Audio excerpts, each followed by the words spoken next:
শ্ৰীমন্ত শংকৰদেৱ সংঘৰ ৯৪ সংখ্যক যি বাৰ্ষিক অধিৱেশন ইতিমধ্যে তাৰ প্ৰস্তুতি তুংগ ধৰিছে।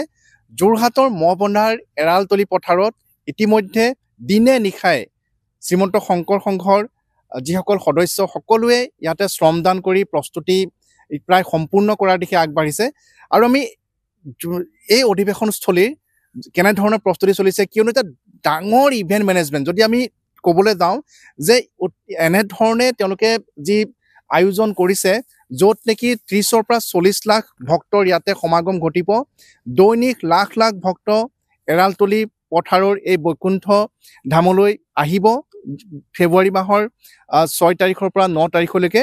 আৰু এক বিশাল আয়োজন আৰু ইমান সুন্দৰকৈ এই আয়োজন কৰা হৈছে। আমি ধাৰাবাহিকভাৱে নিউজ ১৮ অসম নৰ্থ ইষ্টৰ দৰ্শকসকলক সেয়া দেখুৱাই যাম। আৰু এতিয়া আমি য'ত উপস্থিত আছোঁ, এই অধিৱেশনস্থলীৰ এটা অন্যতম যি স্থল সেয়া হৈছে যে ইয়াতে প্ৰদৰ্শনীৰ পৰা আৰম্ভ কৰি যিসকল লোক ইয়ালৈ ভক্তপ্ৰাণ ৰাইজ যি ইয়ালৈ আহিব, তেওঁলোকে ইয়াতে প্ৰদৰ্শনীকে ধৰি বিভিন্ন যি আয়োজন কৰা হৈছে, এই ঠাইতে ইয়াত কিমানখিনি প্ৰদৰ্শনী গৃহ থাকিব, প্ৰদৰ্শনীৰ বাবে কোঠা থাকিব আৰু ইয়াত কি থাকিব আমি সেয়া জানিম। ইয়াত আয়োজক সমিতিৰ বিষয়ববীয়াসকল আছে, আমি তেওঁলোকৰ পৰা জানিম। কিন্তু প্ৰথমে মই দেখুৱাই ল'ব বিচাৰিছোঁ যে যি এৰালতলী পথাৰৰ যি মূল অধিৱেশনৰ মণ্ডপ চলি আছে তাৰ সমীপতে, আৰু এইবাৰ এটা ভাল কথা হৈছে যে যোৰহাটৰ এই অধিৱেশনস্থলীত একেখন পথাৰতে ইয়াৰ যিসমূহ আনুষাংগিক অধিৱেশনৰ সৈতে সংগতি থকা যিসমূহ ব্যৱস্থা একেলগেই স্থাপন কৰা হৈছে। গতিকে যিসকল লোক ইয়ালৈ আহিব তেওঁলোকে বহু দূৰলৈ যাব নালাগে, ঠাউকতে সকলোখিনি ইয়াতে উপলব্ধ হ'ব, তেওঁলোকে পাব। আৰু বিষয়ববীয়া আছে শ্ৰীমন্ত শংকৰ সংঘৰ আয়োজক সমিতিৰ, মই তেখেতৰ পৰা জানিব বিচাৰিম যে আমি যি দেখিবলৈ পাইছোঁ যে এক বৃহৎ অঞ্চল, এই অঞ্চলত আপোনালোকে প্ৰদৰ্শনী আৰু কি থাকিব অলপ ক'ব নেকি?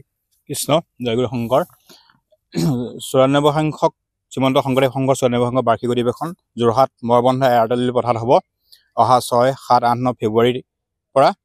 এই অধিৱেশনৰ লগত অনুষ্ঠিত হোৱা আমাৰ প্ৰদৰ্শনী গ্ৰন্থমেলা আৰু আমাৰ বাণিজ্য মেলা থাকিব। তাত আমাৰ প্ৰায় ৮০০ দোকান থাকিব, বিভিন্ন ধৰণৰ দোকান হ'ব, আপোনাৰ কাপোৰৰ পৰা আদি কৰি জোতাৰ পৰা আদি কৰি মানে আপোনাৰ গহনা।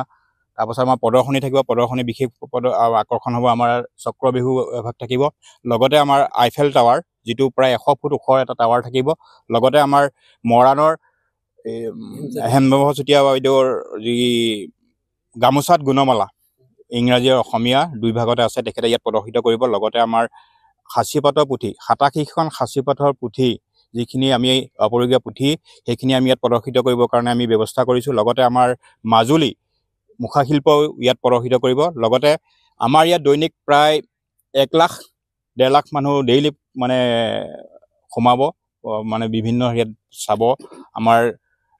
গতিকে আমি সকলোকে যোৰহাটৰ লগতে অসমৰ বিভিন্ন ৰাইজক আমি ইয়াত উপস্থিত থাকিবলৈ আমি আহ্বান জনাইছোঁ। কৃষ্ণ। হয়, আমি যদি অকণ দেখুৱাব পাৰোঁ, আমি যদি খোজকাঢ়ি অলপ দেখুৱাব পাৰোঁ ইয়াৰ যি পৰিৱেশ বা আপোনালোকে আয়োজন যেনেধৰণে কৰিছে, যে ৮০০ বিপণীৰ বাবে আপোনালোকে ইয়াতে কোঠা নিৰ্মাণ কৰিছে, কেনেধৰণে সম্ভৱ হয়? আমি দেখিবলৈ পাওঁ যে এনেধৰণৰ যিসমূহ অনুষ্ঠান হয় বৃহৎ তাৰ বাবে ডাঙৰ ইভেণ্ট মেনেজমেণ্ট গ্ৰুপ থাকে, কিন্তু শ্ৰীমন্ত শংকৰদেৱ সংঘৰ আপোনালোকৰ যি ব্যৱস্থা আৰু অতি নিয়াৰিকৈ যেনেধৰণে কৰে, আমি দেখিও আচৰিত হৈছোঁ যে ইয়াত ৮০০ বিপণী কেৱল এইটো এটা আপোনালোকৰ অধিৱেশনস্থলীৰ এটা সামান্য অংশহে।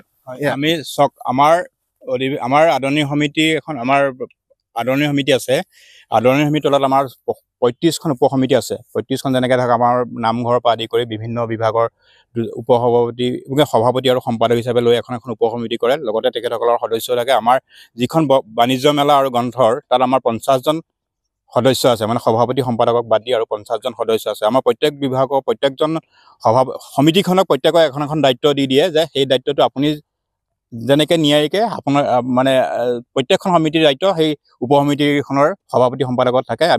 আমাৰ দায়িত্ব আছে আমাৰ এই ৮০০খন দোকানৰ কেনেকৈ কৰিব পাৰোঁ, এইটো আমি নিজে আইডিয়া অলপ কৰি লৈছোঁ। কৰি লৈ পেলাই আমি ইয়াত প্ৰায় আজি এমাহ ধৰি আমি ইয়াত থাকি পেলাই আমি এইখিনি নিজেই তদাৰক কৰিছোঁ। কৰি মেলি এইখিনি আমি প্ৰায় 80% সম্পূৰ্ণ হৈছেগৈ। আৰু আমাৰ এইখিনি ৩০ তাৰিখৰ ভিতৰত আমাৰ এইটো সম্পূৰ্ণ কৰি দিম বুলি আমাৰ যিখিনি মানে পেণ্ডেলৰ মানুহখিনি আমাক কমেণ্ট দিছে যে আমি ৩০ তাৰিখৰ ভিতৰত সেইখিনি কৰিম। আমি ২-৩ তাৰিখৰ ভিতৰত আমি দোকান দিব পৰা কৰি দিব পাৰিম, ব্যৱস্থা হৈ যাব।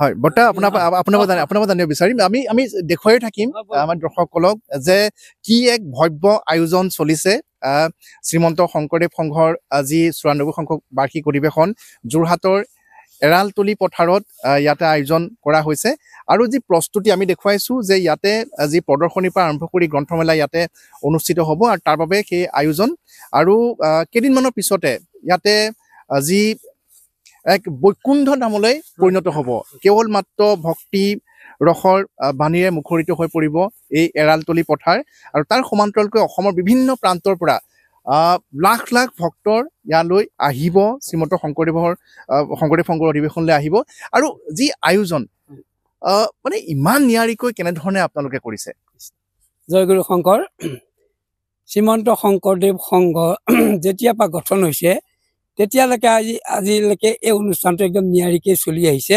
আপোনালোকে হয়তো নিউজ চেনেলে ভালকৈ জানিব ক'তো তেনেকুৱা অপ্ৰীতিকৰ পৰিস্থিতি আমাৰ শ্ৰীমন্ত শংকৰদেৱ সংঘত বিশেষভাৱে কোনো প্ৰভাৱ পৰা নাই আৰু যিহেতু আমাৰ এই বৃহৎ অনুষ্ঠানটো পৰিচালনা কৰাৰ কাৰণে মূল কমিটিৰ পৰা ধৰি যি আমাৰ ৩৫খন উপ সমিতি আছে প্ৰত্যেককে দায়িত্ব দিছে সুচাৰুৰূপে পালন কৰিবৰ কাৰণে আৰু লগতে আমাৰ বৃহৎ সংখ্যক সেৱা বাহিনী কমেও ১৫,০০০ সেৱা বাহিনী ইয়াত উপস্থিত হ'ব গোটেই অসম ভিত্তিত গতিকে তেখেতসকলে এই গোটেই দায়িত্বভাগ তদাৰক কৰিবৰ কাৰণে তেখেতসকলেও দায়িত্ব লৈছে আৰু সেই হিচাপে আমি আজিলৈকে শ্ৰীমন্ত শংকৰদেৱ সংঘৰ কোনো অনুষ্ঠানতে একো অসুবিধা নোহোৱাকৈ সুকলমে পাৰ হৈছে আৰু সমূহ ভক্তপ্ৰাণ বৈষ্ণৱসকলেও কোনোদিনে তেনেকুৱা এটা বিশৃংখল পৰিস্থিতি সৃষ্টি কৰিবলৈ তেওঁলোকে নিবিচাৰে শৃংখলাবদ্ধভাৱে তেখেতসকলে এই অনুষ্ঠানভাগ আগুৱাই নিয়াত আমাক সবাতো প্ৰকাৰে সহায় সহযোগিতা বঢ়াইছে আৰু আমি সকলোকে এই অনুষ্ঠানত আমাৰ যোৰহাট যি মৌবন্ধা এৰালতলী পথাৰত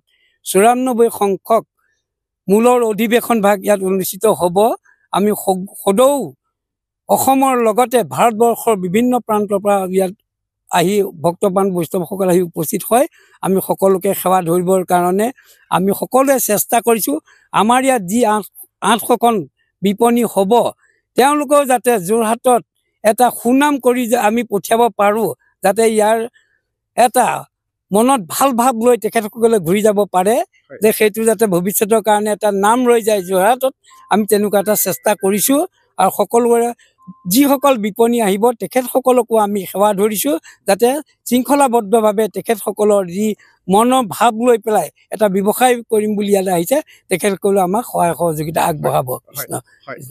ধন্যবাদ জনাইছোঁ আৰু আমি দেখুৱাই ল'ব বিচাৰিছোঁ যে ইয়াতে মাটি কিমান আপোনালোকে যিখন পথাৰত কৰিছে মাটি কিমান আছে বাৰু টোটেল ১২০০ বিঘা ১২০০ বিঘা মাটি ১২০০ বিঘাৰ মাটিত আমাৰ ইয়াত বিভিন্ন আমাৰ নাটঘৰৰ পৰা আদি কৰি নাটঘৰ মূল মণ্ডপ ভোজনালয়ত আমাৰ প্ৰায় ১০,০০০ মানুহ একেলগে খাব পাৰিব লগতে আমাৰ ২১০টা চৌকা আছে তাত একেলগে বনাই থাকিব পাৰিব তেনেকৈ আমাৰ কেন্দ্ৰীয় ভঁৰাল সেৱা আমাৰ ২১০টা আমাৰ যিটো শিবিৰ আমাৰ বিভিন্ন জিলাৰ পৰা যিখিনি ভকত বৈষ্ণৱ আহিব তেখেতসকলক থাকিবৰ কাৰণে আমাৰ ২১০টা শিবিৰ বনাইছে বিভিন্ন যোৰহাটৰ বিভিন্ন আঞ্চলিকৰ বিভিন্ন প্ৰাথমিকৰ ভকতসকল আইসকল আহি পেলাই সেইখিনি প্ৰায় সম্পূৰ্ণ হৈছে গতিকে আমি সকলোকে আহ্বান জনাইছোঁ আমাৰ ৬, ৭, ৮, ৯ তাৰিখে আমাৰ যোৰহাটৰ মহাবন্ধা এৰালতলী পথাৰত উপস্থিত হৈ আমাক সেৱা কৰিবলৈ সুবিধা কৰি দিয়ে যেন ২১০টা শিবিৰত কিমান মানুহ থাকিব পাৰিব ২১০টা শিবিৰত প্ৰায় ১,০০,০০০ মান মানুহ থাকিব পাৰিব তাৰমানে আপোনাৰ ২১০ ফুট দীঘল ২৫০ ফুট দীঘল আৰু ৩০ ফুট বহলৰ আমাৰ বনোৱা হৈছে এটা এটা শিবিৰ একদম পুৰা তাত আপোনাৰ চব মানে হেৰি নহয় আমাৰ যে তেনেকৈ নহয় আমাৰ ভকতসকল বা আইসকলৰ কোনো অসুবিধা নহয় যে একদম ঘৰত শুব বা ঘৰত থকাৰ আগতে আমাৰ ইয়াত কোনো হেৰি নাই তেওঁলোকে আমাৰ তাত ধান খেৰ থাকিব ধান খেৰ পাৰি ল'ব ঘৰৰ পৰা কাপোৰ আনিব তাতে পাৰি তাৰ ওপৰতে শুৱে সেইটো একদম বহুত সুন্দৰ হয় আপোনালোকে আহি চাব দেখুৱাব অসমৰ ৰাইজক কেনেকৈ সেই সময়ত কি ভকতসকলে কেনেকৈ কৰে আৰু লগতে আমাৰ সেৱা বাহিনী যিখিনি আছে আমাৰ গোটেই অনুষ্ঠানটো চালিকা শক্তি সেৱা বাহিনীয়ে গোটেই মিটিংখনৰ গোটেই সেইখিনি তদাৰক কৰে গতিকে ইয়াত কিবা আমাৰ আপুনি আৰু এটা কথা চাব আমাৰ কিবা প্ৰগ্ৰাম এটা হ'লে বিহুৱে হওক কিবা এনেকুৱা প্ৰগ্ৰাম এটা হওক বহুত বিশৃংখল হয় পাছদিনা আমুক ভাগিলে আমুক কৰিলে তামুক কৰিলে কিন্তু আমাৰ শ্ৰীমন্ত শংকৰদেৱ সংঘৰ আমাৰ ইয়াত লাখ লাখ ভকত হয় কিন্তু তেনেকুৱা কোনো অপ্ৰীতিকৰ পৰিস্থিতিৰ সৃষ্টি নহয় লগতে আমাৰ কোনো হেৰি নহয় গতিকে সেইটো এটা মানে শ্ৰীমন্ত শংকৰদেৱ সংঘৰ এটা মানে যোগাত্মক দিশ বুলি মই ভাবোঁ। আমিও কওঁ যে এইটো সঁচাকৈ এটা যোগাত্মক দিশ, বিশেষকৈ যিসকল ইয়াতে শ্ৰীমন্ত শংকৰদেৱ সংঘৰ সৈতে জড়িত হৈ আছে, যিসকল ভক্তপ্ৰাণ ৰাইজ আছে, ইয়ালৈ অধিৱেশনলৈ যিসকল লোক আহিব, অতি নিয়াৰিকৈ ইয়াত আমি দেখিবলৈ পাওঁ। অনুষ্ঠিত ইয়াৰ পূৰ্বেই হৈ আছে, এবাৰ এৰালতলী পথাৰত অনুষ্ঠিত হ'ব লগা এই অধিৱেশন ভাগিও অতি সুন্দৰকৈ হৈ যাব বুলি সকলোৱে আশা কৰিছে। আৰু আটাইতকৈ এটা অতি সকলোকে আকৰ্ষণ কৰা কথা হৈছে যে ইয়ালৈ যিসকল লোক, অৰ্থাৎ অধিৱেশনস্থলীৰ ভিতৰলৈ যিসকল লোক আহে, তেওঁলোকে সকলোৱে তেওঁলোকে যি সম্বোধন কৰে বা তেতিয়া কৃষ্ণ শব্দটো যেতিয়া উচ্চাৰণ কৰে, লাখ লাখ ভক্তৰ মুখত যেতিয়া এই অধিৱেশন আৰম্ভ হোৱাৰ দিনৰ পৰা শেষৰ দিনটোলৈকে কিমান লাখ বাৰ, কিমান কোটি বাৰ কৃষ্ণ শব্দটো এই অধিৱেশনস্থলীত উচ্চাৰণ হ'ব, তাৰ হয়তো লেখ যোগ নাই। আৰু অৰ্থাৎ এই যি এৰালতলী পথাৰ এক বৈকুণ্ঠ পুৰীলৈ পৰিণত হ'ব। আৰু শ্ৰীমন্ত শংকৰদেৱৰ বাণী এই পথাৰৰ পৰাই, এই অধিৱেশনস্থলীৰ পৰাই যে বিশ্বব্যাপী বিয়পি পৰিব সেয়া নিশ্চিত। আৰু এয়া কেৱল আৰম্ভণিহে।